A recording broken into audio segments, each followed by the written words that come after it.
Guys, I thought I had 3 secret magic cards to talk about, but it turns out there's 4! So let's get into this!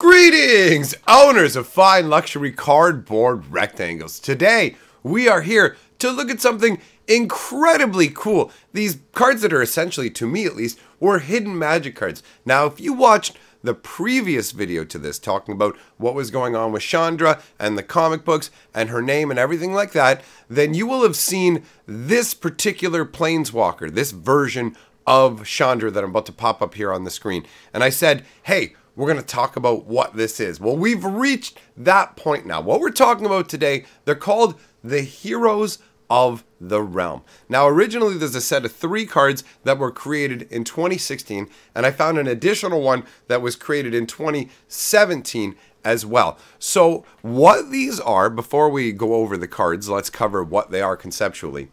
It's a custom-made series of black-bordered promotional cards recognizable by a special back, okay? So on the front, they look like regular magic cards. On the back, they have this sort of red, orange, and black. In all honesty, it feels very much like if you were to make the back of a card for Lord of the Rings or something like that, especially with the gold effect under the word realm. It gives that like kind of like one ring effect. It genuinely does have that Lord of the Rings feel to it. But regardless, you've got that Wizards of the Coast logo stamped up there, and then Heroes of the Realm. So these cards were created in very, very limited numbers, specifically for Wizards of the Coast to be handed out by the executives of the company to some of their employees as a token of appreciation.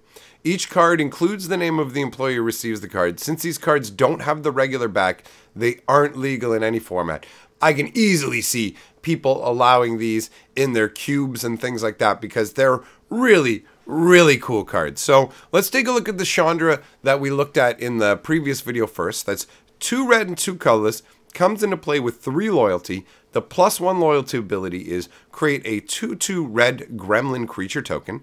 And the -2 loyalty ability is Chandra, Gremlin Wrangler deals X damage to target creature or player, where X is the number of gremlins you control. So that's the ultimate. It's just a 2 ability planeswalker. The flavor text says, sure, I could set things on fire by myself, but teamwork can be fun too. Now, admittedly, she does not feel very strong. You're going to pay 4 mana, put her out, activate her first ability if you haven't played any other gremlins at all, and you're looking at, wow, I paid 4 mana, now I have 4 loyalty, and 1/2/2. Very, very underwhelming, and the damage ability, again, underwhelming as well. But in terms of flavor, this knocks it out of the park. This is a lot of fun. It looks like she's just got this gremlin perched up here, almost like a pirate has a parrot, with its tail all curled lovingly around her, and she's got this smile where it's just like, I found other things that like to wreak havoc and destroy. And that's a lot of fun. This card is a great deal of fun. Now, there were different cards created to give to different groups of people as the reward. So basically, there are 4 copies in existence of each of these cards. Literally only 4 copies, which is crazy. But the Chandra one is specifically made as the Magic the Gathering reward. They're all Magic the Gathering cards, but they're tuned to different things. So the first one is tuned to Magic the Gathering. The second reward, which is my favorite, and we're going in order of strength in my opinion as well. Chandra is the weakest. This next one I'm going to show you is the second strongest, and the third one I'm going to show you is the strongest from this set. I'm excluding the other one because it's not in this year's grouping. So the second card we're going to talk about is called Dungeon Master, and that's the Dungeons and Dragons reward, which obviously makes sense. If for those of you who don't know what Dungeons and Dragons is or don't really understand it, even if you know what it is like conceptually roughly, the idea is the Dungeon Master is somebody, normally, in normal conditions, the Dungeon Master is somebody who's the impartial rules arbiter and the person who makes the game go on, but doesn't actually have like a bias towards the players.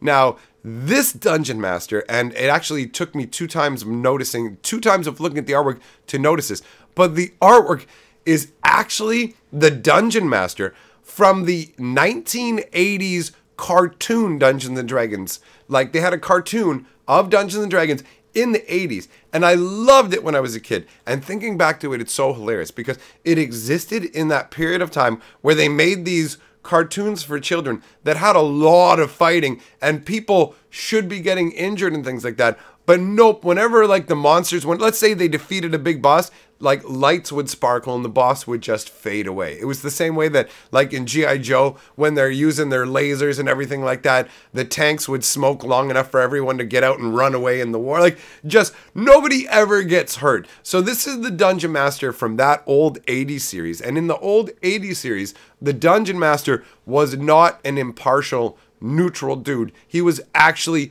on the side of the players. So this is a really cool nod. I absolutely love the artwork. Even if you don't know he's the Dungeon Master from the cartoon, he totally just has that like Dungeon Master feel to him. He's just opening the doors to this mystical chamber with some kind of portal behind him with these beacons. It's a journey to adventure, and he's got that light arcing up out of his hand. Now let's take a look at what you get here. Basically 1 blue, 1 white, 2 colorless. His loyalty, and I adore this, is 1d4 plus 1. And what that means is you roll a 4-sided die. If you guys haven't seen them, there are triangular dice that look like pyramids, and they are actually 4-sided dice. So you would roll one of those and then add 1 to the result, and that would be the starting loyalty. I love the flavor of that. The +1 loyalty ability is target opponent creates a 1/1 black skeleton creature token with when this creature dies, each opponent gains 2 life. This has a very Dungeons and Dragons feel to it. As a Dungeon Master, you're the one who's responsible for the random encounters, fighting against monsters and things like that. So you put the skeletons in the path of the players, but at the same time, they get a reward for defeating the skeletons. That's a really cool +1 ability. And if you don't want to activate that one because you don't want to give your opponent creatures, you have another option with the second +1 ability, which is roll a d20. If you roll a 1, skip your next turn. And this is a reference to critical fumbling. When you play Dungeons and Dragons, you roll a 20-sided die, which is obviously a much larger die than your regular 6-sided die with 20 different options on it. And traditionally in Dungeons and Dragons, a 20 is a critical success, like you've succeeded amazingly, and a 1 is a critical fumble where something went really wrong. So I enjoy that they put the critical fumble part in here where you lose your next turn if you roll that 1. But if you roll a 12 or higher, you draw a card. So this is like passing sort of like a skill or ability check, which is also very flavorful for Dungeons and Dragons. Definitely enjoy that. And the ultimate, I love this so much. I would love to have one of these, but considering there's only 4 of them in the world, I never will. -6, you get an adventuring party. Your party is a 3/3 red fighter with first strike, a 1/1 white cleric with lifelink, a 2/2 black rogue with hexproof, and a 1/1 blue wizard with flying. Because after all, what's a Dungeon Master without an adventuring party? The flavor is amazing, and they picked the 4 traditional groups you should see in your party. You've got a fighter, you've got a cleric, you've got a rogue, which is your thief category as well, if you don't know what a rogue is, and you've got a wizard.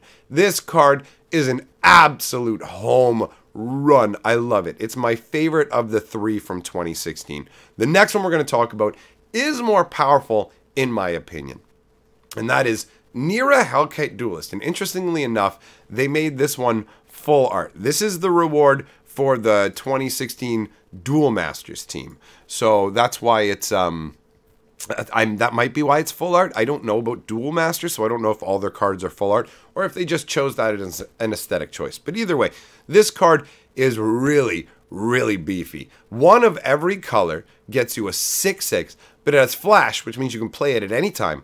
It's got flying, trample, and haste, so you can swing with it right away. And when it enters the battlefield, the next time you would lose the game this turn, instead of drawing 3 cards, your life total becomes 5. That's crazy.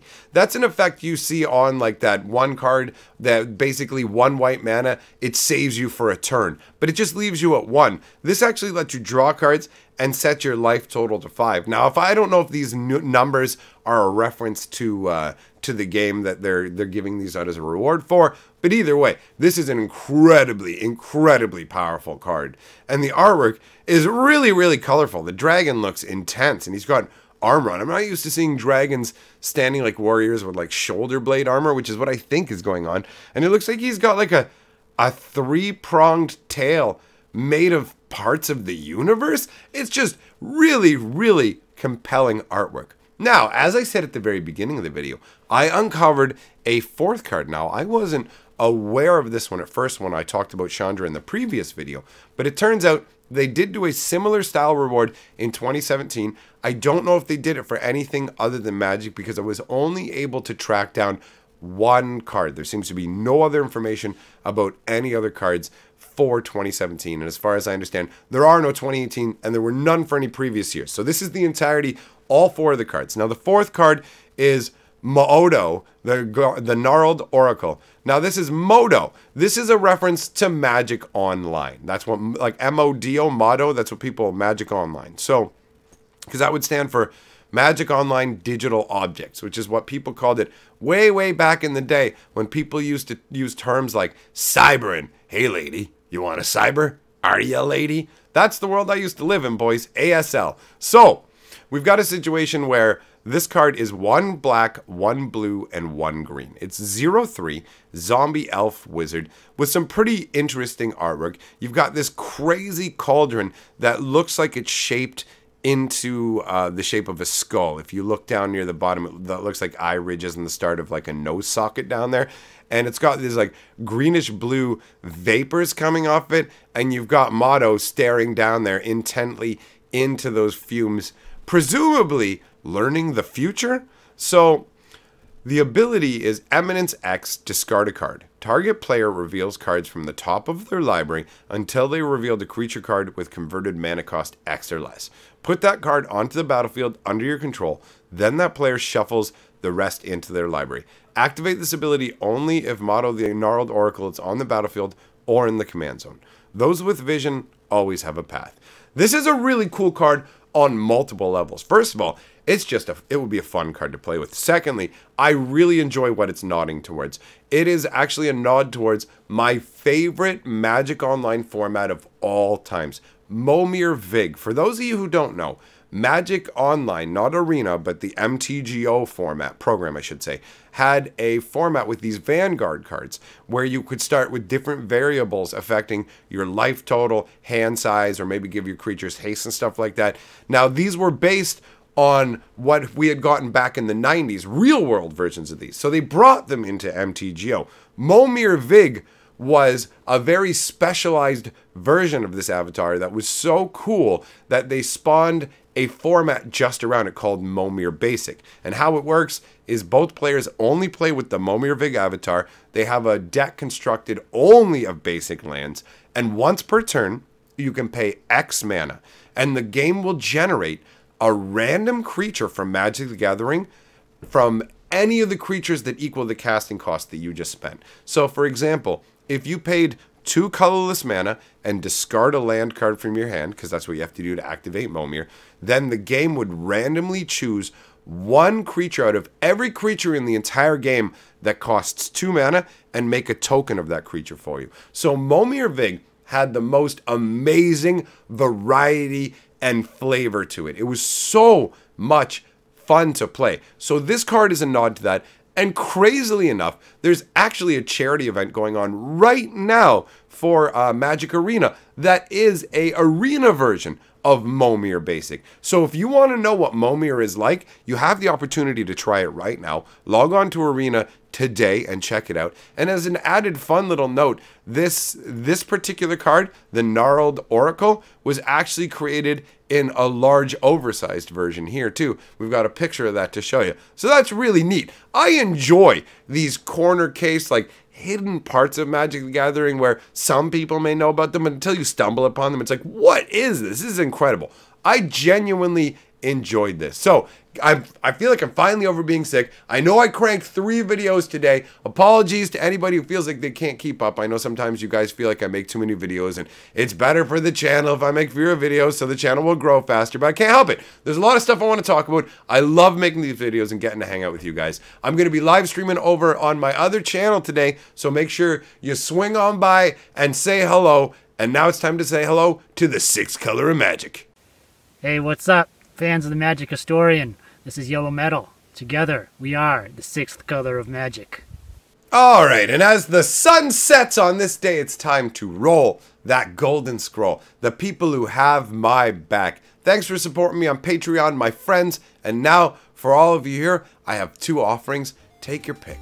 What would you like to enjoy? You want some magic lore, or you want to come and check out my other channel? Help me get to 1,000 subscribers. Either way, it's all good with me, baby. It's all love. Hail to the king, baby.